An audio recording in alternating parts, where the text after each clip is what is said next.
Hello and welcome to today's 25 MCQs for Arunachal Pradesh.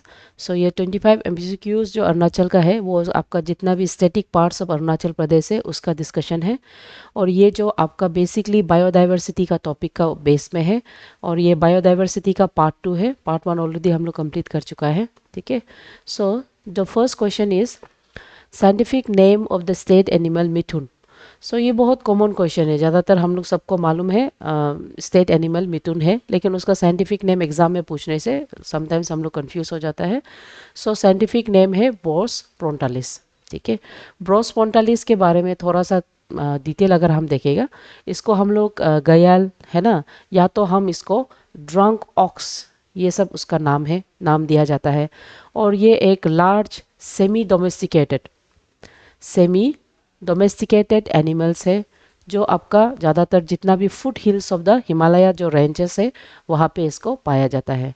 और north east में इसका लार्जेस्ट पॉपुलेशन अरुणाचल प्रदेश में मिलता है। ठीक है। ये अरुणाचल प्रदेश का एक traditional as well as cultural symbol है हम लोग का, ये ब्रोस पोंटालिस। ठीक है, मिथुन जिसको हम बुलाता है। ठीक है। Next, scientific name of the state fish golden mahseer. Golden mahseer उसका साइंटिफिक नेम जो हम लोग का स्टेट फिश है उसका नाम है तोर पितोतोरा। ठीक है।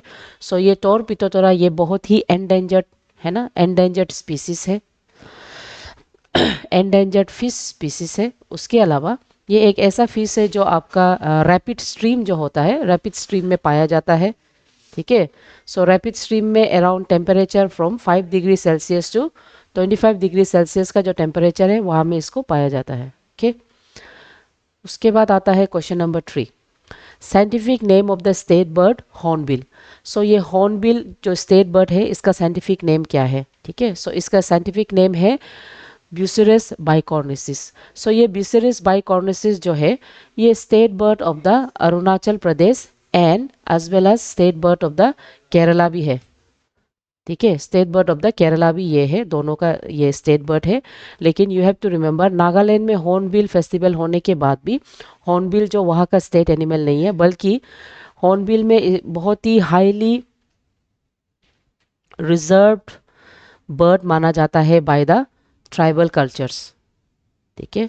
Tribal cultures of the Nagaland में बहुत ही हाईली रिजर्व एनिमल मतलब बर्ड माना जाता है। और हॉर्नबिल फेस्टिवल दिसंबर में नागालैंड में किया जाता है, लेकिन भी ये state bird of Arunachal and Kerala है ये। ठीक है। कंफ्यूज मत हो, समटाइम्स दे मत आस्क यू, केरला को भी याद रखिएगा। ठीक है। उसके बाद आता है question number 4, scientific name of the state bird Hollong. Hollong का जो स्टेट मतलब साइंटिफिक नेम है वो है डिप्टोकार्पस मार्कोकार्पस। ठीक है। ये साइंटिफिक नेम को आप याद करिए, डिप्टोकार्पस मार्कोकार्पस। और ये जो स्टेट ट्री जो है ये अरुणाचल के अलावा आपका जो असम है, असम का भी ये स्टेट ट्री है। ठीक है। और ये बहुत ही इम्पोर्टेंट रेन फॉरेस्ट का पार्ट बनता है ना, रेन फॉरेस्ट जो फॉरेस्टेशन है उसका पार्ट बनता है हॉलोक जो। और दूसरा इसका ये जो ट्री है it is known for the durability, termite resistance. ठीक है। टर्माइट रेजिस्टेंट ड्यूरेबिलिटी वुड के लिए माना जाता है। ओके। और ये आपका जितना जो टिम्बर इंडस्ट्री है होगा, टिम्बर इंडस्ट्री में इसका जो प्लाईवुड के लिए ये बहुत प्लाईवुड एंड अदर यूसेस के लिए बहुत फेमस है एंड अदर यूसेस। ओके। उसके बाद आता है question number 5, scientific name of the state flower. Scientific name of the state flower ये आपका फोक्सटेल ऑर्किड जिसको हम बोलता है उसका नाम है रेंको स्टाइलिस रितुसा। ओके। रेंको स्टाइलिस रितुसा इट इज एन पेंडेंट, ये एक पेंडेंट रेशमी प्लांट है, इसका फ्लावर है, सॉरी फ्लावर, इसका मतलब है ये एक ऐसा फ्लावर लंबा से दिखाई देगा और यहाँ में बेल लाइक शेप आपको फ्लावर का वो अरेंजमेंट देखने को मिलता है। ठीक है। सो ये जो स्टेट फ्लावर है ये अरुणाचल के अलावा असम का भी स्टेट फ्लावर है, उसको आपको याद करना है फ्रॉम एग्जाम पॉइंट। एंड जो ऑर्किड्स होता है, orchids are considered as epiphytes. Epiphyte means plants के ऊपर में सिम्बायोटिक रिलेशनशिप जो शो करता है। और उसके अलावा ये जो रेंको स्टाइलिस है इसका बहुत ही मेडिसिनल वैल्यू होता है। ठीक है। इसको बहुत सा मतलब problems, health problems like asthma में यूज़ किया जाता है, ट्यूबरक्लोसिस में भी यूज़ किया जाता है। ठीक है। नर्व स्टिचिंग में भी इसको यूज़ किया जाता है, नर्व्स ट्विचिंग में भी यूज़ करता है, ठीक है। और उसके अलावा जो मेंस्ट्रुअल डिसऑर्डर होता है वहाँ में भी हम लोग ये जो फ्लावर है उसको यूज़ करता है। मेंस्ट्रुअल डिसऑर्डर में उसका जो रूट्स होता है, नॉट द फ्लावर, रूट्स को यूज़ किया जाता है, ठीक है। उसके बाद आता है first artificial lake of Arunachal Pradesh. Arunachal Pradesh का जो फर्स्ट आर्टिफिशियल लेक है उसको हम सिके लेक बोलता है। ये सिके lake completely it's a man made, एक मिनट, मैन मेड, ठीक है। It's a man made water conservation, है ना, वाटर कंजर्वेशन लेक, ओके। और ये कंजर्वेशन लेक को आपका सबसे पहले 13 जनवरी 2020 में इसको इस्टेब्लिश किया गया था, ओके। और ये सिके लेक जो आपका ज़ीरो में है, ज़ीरो वैली यानी कि लोअर सिवनसिरी में है, okay. So next is question number 7, Daying Ering wildlife sanctuary previously known as. So ये जो Daying Ering wildlife sanctuary, इसको सबसे पहले 1976 में by the name Lali wildlife sanctuary बोल के इस्टेब्लिश किया गया था। उसके बाद in honour of Daying Ering हम लोग सब मालूम है, he is pioneer of panchayati raj institute in Arunachal Pradesh, है ना, जिसको हम डाइंग इरिंग कमिटी ऑफ 1964 मानते हैं। सो उसका ऑनर में ये जो लाली वाइल्ड लाइफ सेंचुरी को रीनेम किया गया था, ठीक है। रीनेम किया है 1986 में, रीनेम करके इसको हम Daying Ering wildlife sanctuary बोल के नाम दिया है, ओके, ठीक है। Question number 8, about Daying Ering wildlife sanctuary, यहाँ में कुछ कुछ ऑप्शंस दिया है, 4 ऑप्शंस दिया है, इसमें से कौन सही है regarding the Daying Ering wildlife sanctuaries. So first is it was named as Daying Ering wildlife sanctuary in 1986, ये सही है। Primarily composed of river and grassland, ये भी सही है ना। फॉर्म बाय सियांग एंड सिविया रिवर, यस, ये जो डाइंग इरिंग जो वाइल्ड लाइफ सेंचुरी है इसमें 2 रिवर जाता है, सियांग एंड सिविया रिवर्स। उसके अलावा significant habitat of migratory birds, yes, excuse me, यहाँ में बहुत सा crane, waterfalls, okay, these are migratory birds जो आपका Daying Ering wildlife sanctuary में विजिट करता है। सो ऑप्शन में आपका सब सही है, ए बी सी डी सब सही है, ठीक है। ICAR north east headquarter region is in which district. ICAR का मतलब है Indian council, Indian council of agriculture research, agriculture research, research institute. और ये इंस्टीट्यूट स्पेशली आपका नॉर्थ ईस्टर्न रीजन का जो है वो इस्टेब्लिश हुआ है आपका लेपराडा, लेपराडा में स्पेसिफिकली बासार में, ठीक है। इसको 1979 में आज से मतलब कृषि केंद्र, ठीक है, आज से कृषि विज्ञान केंद्र, केंद्र बोल के इसको स्टैब्लिश किया गया था। एग्रीकल्चर प्रोडक्शन का इंक्रीजमेंट, डेवलपमेंट के लिए, फार्मर्स के लिए, फार्मर का हेल्प के लिए इसको स्टैब्लिश किया गया था। उसके बाद question number 10, national park which is also part of Dihang Dibang biosphere reserve. So Dihang Dibang biosphere reserve ये अरुणाचल का ओनली बायोस्फीयर रिजर्व है, और ये बायोस्फीयर में जो नेशनल पार्क इसके अंदर में इंटीग्रेटेड है उसका नाम है मोलिंग नेशनल पार्क, ठीक है। मोलिंग नेशनल पार्क ये आपका अपर सियांग में है, ठीक है, अपर सियांग में स्टैब्लिश इन 1982, ठीक है। ये जो नेशनल पार्क आपका दिहिंग दिबांग बायोस्फीयर रिजर्व के अंदर में आता है, ठीक है। उसके बाद wild life sanctuary which is part of Dihang Dibang biosphere reserve. So Dihang Dibang biosphere reserve के अंदर में जो वाइल्ड लाइफ सेंचुरी आता है वो है Dibang valley wildlife sanctuary. Dibang valley wildlife sanctuary establish in 1992। It is famous for Mishmi takin, है ना। मिसमी ताकिंग एक बहुत ही एंडेमिक स्पीसीज है जो आपका तिब्बत का रीजन में पाया गया था, और अभी उसका जो मतलब presence Dibang valley wildlife sanctuaries में भी देखा गया है, okay. So Dibang valley wildlife sanctuary ये लार्जेस्ट वाइल्ड लाइफ सेंचुरी है, covering an area of 4149 kilometre square, ठीक है। Next question number 12, Eagle Nest Wildlife Sanctuary name, Eagle Nest Wildlife Sanctuary's name comes from, so ये जो Eagle Nest Wildlife Sanctuary, ठीक है, which is situated in West Caming district, West Caming district. ठीक है, सो इसका नाम जो ऑल इंडियन आर्मी रेजिमेंट उससे डिराइव किया गया है। यहाँ पे 1950 में बॉर्डर का गार्ड के लिए, एरिया को गार्ड करने के लिए आपका आर्मी का डिवीजन रेड ईगल, ठीक है, red eagle division of the army यहाँ पे था, इंडियन आर्मी यहाँ में था। सो ये जो वाइल्ड लाइफ सेंचुरी को उसका ऑनर में रखा गया है, Indian all Indian army regiment red eagle division का नाम पे eagle nest wild life sanctuary बोल के रखा गया है। ठीक है, सो ये जो वाइल्ड लाइफ सेंचुरी है ये क्या के लिए फेमस है, अगर हम देखेगा ये आपका जो रेड पैंडा है उसके लिए फेमस है। उसके अलावा क्लाउडेड लेपर्ड, ठीक है, क्लाउडेड लेपर्ड के लिए ये फेमस है होगा। उसके अलावा ये जो one of the bird watching site है ना, बर्ड वाचिंग साइट के लिए बहुत फेमस है ना। और रिसेंटली आपका ईगल नेस्ट में बोगुन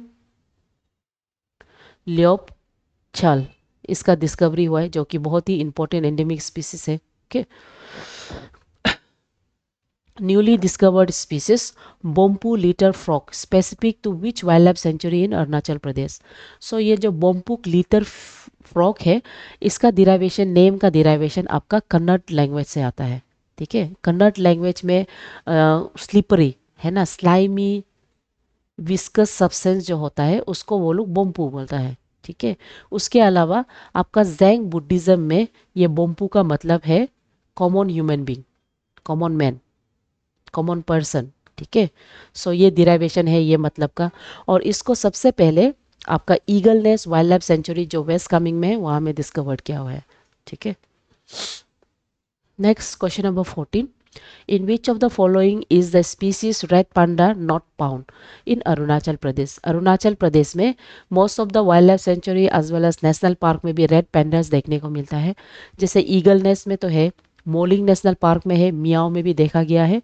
जो नहीं है वो है आपका तली वाइल्ड लाइफ सेंचुरी। ठीक है, सो सही आंसर हो जाएगा आपका तली वाइल्ड लाइफ सेंचुरी। तली वाइल्ड लाइफ सेंचुरी ये कहाँ है बोलने से, ये आपका लोअर सिवनसिरी में है। ठीक है, लोअर सिवनसिरी में इसको 1995 में इस्टेब्लिश किया था, covering an area of 337 kilometre. ये एक important sub tropical and broad leaves and conifer forest है। ठीक है, next question number 15, recently discovery of Bridgeoporus kanaddii by the botanical survey of India in west Kameng district is a. So ये जो recent discovery जो हुआ है आपका ब्रिजियोपोरस कैनाडी, ये एक फंगस है। ठीक है, सो ये फंगस का जो नाम है कनाडी, इसका डिराइवेशन आपका जो कन्नड़ सिंह, ठीक है, कन्नड़ जो sorry not Kanad Singh, Kanad Das, doctor Kanad Das जो कि माइकोलॉजिस्ट है जो फंगस के बारे में स्टडी करता है, उसका नाम पे इसको नाम को दिया गया है इन ऑनर। ठीक है, सो ये जो फंगस जो डिस्कवर किया है it is considered as one of the largest fungus specimen. ठीक है, largest fungus specimen with a radius of 3 metre radius, मतलब एक आदमी का वेट को वो होल्ड कर सकता है। और ये जो फंगस था इसका एक फ्रूटिंग बॉडी को वो लोग आइडेंटिफाई किया है, फ्रूटिंग बॉडी। ठीक है,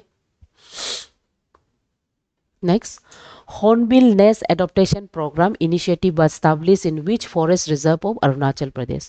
सो ये जो हॉर्नबिल नेस्ट एडॉप्शन प्रोग्राम, इसका बारे में थोड़ा सा डिटेलिंग आप देख लो। ये एक बहुत ही शेयर्ड पेरेंटिंग मॉडल, ठीक है, शेयर्ड पेरेंटिंग मॉडल है जिसको पाके केसांग का जो कम्युनिटी, निशी कम्युनिटी ट्राइब है, सिंस 2003 से वो लोग इसको इस्टेब्लिश करके रखा था, एक कम्युनिटी बेस्ड प्रोग्राम जहाँ में हॉर्नबिल को प्रिजर्व करने का। ठीक है, सो ये निशी कम्युनिटी का उसको रिकग्नाइज करते हुए है 2011 में ये प्रोग्राम को इनिशिएट करके 2012 में इसको लॉन्च किया है। ठीक है, इनिशिएट किया गया था और इसको लॉन्च 2012 में किया गया था। इसमें पर्टिकुलरली 3 बहुत ही इंपॉर्टेंट ग्रुप्स का इन्वॉल्वमेंट है। गोरा आबहे सोसाइटी, ये आपका निशी कम्युनिटी का सोसाइटी था, उसके था नहीं है, उसके बाद आपका जो फॉरेस्ट डिपार्टमेंट, ठीक है, उसके अलावा नेचर कंजर्वेशन फाउंडेशन, ठीक है, नेचर कंजर्वेशन हम शॉर्ट में लिख रहा है फाउंडेशन। ओके, सो ये तीन कम्युनिटी मिलके ये एक आपका गोरा आबा society, forest department and natural conservation foundation तीनों मिलके 2011 में इनिशिएट होके लॉन्च किया है। 2012 में हॉर्नबिल नेस्ट एडॉप्शन प्रोग्राम को वो लोग रखा गया है। ठीक है, सो रिसेंटली 2023 में, ठीक है, 11 ईयर्स का बाद इसका जो रिकॉर्ड रखा है, और ये रिकॉर्ड में बहुत ही बेटर रिजल्ट मिलने के वजह से यहाँ का जो एक फेलिसिटेशन है ना, जो main involve Tajik Tachung, okay, Tajik Tachung को गवर्नमेंट रिकॉग्नाइज करके फेलिसिटेट किया गया है। ओके, सो ये इसका आंसर सीधा आपको पता चल जाएगा, ये पाके टाइगर रिजर्व में किया गया है। Okay, next, entomological museum for butterfly is located in. Entomological मतलब एंटोमोलॉजी जो होता है ये स्टडी ऑफ इंसेक्ट होता है, स्टडी ऑफ इंसेक्ट। ठीक है, सो यहाँ में बटरफ्लाई के लिए study of insect. Okay, so study of insect, और स्पेशली ये जो बटरफ्लाई का जो म्यूजियम है ये आपका ईटानगर में जियोलॉजिकल सर्वे के अंदर में ऑपरेशन होता है। ठीक है, जियोलॉजिकल सर्वे ऑफ इंडिया जो ईटानगर में सिचुएटेड है, वहाँ पे आपका एंटोमोलॉजिकल म्यूजियम फॉर बटरफ्लाई वो देखने को मिलेगा। ठीक है, उसके बाद question number 18, Nameri national park in Assam shares boundary with which forest reserve in Arunachal Pradesh. ठीक है, सो ये अरुणाचल प्रदेश का एक बहुत ही इंपॉर्टेंट फॉरेस्ट रिजर्व से एक कंटिन्यूअस वाइल्ड लाइफ कॉरिडोर ये फॉर्म करता है, वाइल्ड लाइफ कॉरिडोर। ठीक है, वाइल्ड लाइफ कॉरिडोर ये कॉरिडोर ये फॉर्म करता है, और ये है आपका पाके टाइगर रिजर्व होगा। पाके और नामारी जो असम में है, ये दोनों कंटिन्यूअस एक कॉरिडोर फॉर्म करता है वाइल्ड लाइफ का प्रिजर्वेशन के लिए। So question number 19, how many elephant reserves are there in Arunachal Pradesh. See, tiger reserve हमको पता है 3 है ना, तो अरुणाचल में एलिफेंट रिजर्व कितना है। सो एलिफेंट रिजर्व आपका अरुणाचल में 2 है, एक जो आपका कामिंग एलिफेंट रिजर्व है, ठीक है, और दूसरा जो है आपका साउथ अरुणाचल एलिफेंट रिजर्व। ठीक है, तो ये याद रखो एग्जाम पॉइंट ऑफ व्यू से, कामिंग एलिफेंट रिजर्व के अंदर में आपका पाके टाइगर रिजर्व आ जाता है, पाके टाइगर रिजर्व। उसके अलावा आपका वाइल्ड लाइफ सेंचुरी में ईगल वाइल्ड लाइफ सेंचुरी भी आ जाता है। साउथ अरुणाचल में आपका दिहिंग पतकाय, दिहिंग पतकाय तो असम में पड़ जाता है, इसको याद रखो। ठीक है, ये स्पेलिंग थोड़ा, असम में ये पड़ जाता है। और उसके बाद दूसरा आता है आपका नामदफा नेशनल पार्क, एक मिनट, नामदफा नेशनल पार्क आ जाता है। ठीक है, next, which of the following are elephant reserve in Arunachal Pradesh. ठीक है, सो अरुणाचल प्रदेश में जो एलिफेंट रिजर्व है वो आपका Kameng elephant reserve and south Arunachal elephant reserve है, that means both a and b. ठीक है, next, how many numbers of wildlife sanctuary are present in Arunachal Pradesh. Arunachal Pradesh में टोटल 13 वाइल्ड लाइफ सेंचुरीज है। उसमें से एग्जाम के लिए हमेशा याद रखो ओल्डेस्ट कौन है, ये याद रखो, ओल्डेस्ट आपका ईटानगर वाइल्ड लाइफ सेंचुरी है। ठीक है, Itanagar wild life sanctuary. Largest बोलने से इन एरिया दिबांग है ना, Dibang valley wildlife sanctuary, Dibang valley wildlife century. और उसके बाद स्मॉलेस्ट, ठीक है, स्मॉलेस्ट बोलने से कर्नल वाइल्ड लाइफ सेंचुरी। सो ये एग्जाम पॉइंट से याद करो, कितना नंबर है वो भी याद कीजिए। द वर्ड मॉलिंग मीन्स, ये जो वर्ड मॉलिंग है ये आपका आदि का जो वर्ड है उससे लिया है। सो मॉलिंग का मतलब रेड पॉइजन। सो मॉलिंग का जो नेशनल पार्क है, पर्टिकुलर रीजन में उसका जो घास का जो बार्क होता है, फ्लावरिंग रेड कलर का पूरा कलर दिखाई देता है ना, सो इसलिए हम उसको रेड माउंटेन बोलते हैं, that's why the word Mouling उसी से डिराइव किया गया है। 23, Yordi Rabe wildlife sanctuary is in district. So ये जो योरदी रावे वाइल्ड लाइफ सेंचुरी ये आपका वेस्ट सियांग डिस्ट्रिक्ट में है ना। Establish in the year 1996, covering an area of 397 kilometre. Now this wild life sanctuary is considered a highly protected area, क्योंकि यहाँ पे आपका थ्रेटेंडेड, ठीक है, यहाँ पे आपका थ्रेटेंडेड स्पीसीज पाया जाता है। स्पीसीज लाइक रूफोस नेक्ड हॉर्नबिल, ठीक है, जो कि एक एंडेंजर्ड स्पीसीज है। उसके अलावा आपका जो चेस्टनट ब्रेस्ट पैट्रिक जो बर्ड है, ये सब वहाँ में पाया जाता है। Okay, hornbill nest adoption programme initiated in Arunachal Pradesh. Initiated बोलने से 2011 में इनिशिएट किया था, लॉन्च आपका 2012 में हुआ है। Question number 25, Koppen classification of major parts of Arunachal Pradesh is.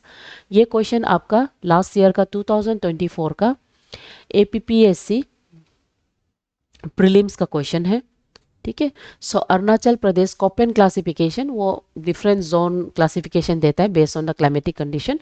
सो अरुणाचल आपका DFC का अंदर आता है। DFC का मतलब है cold, humid, continental with cold summer, ठीक है।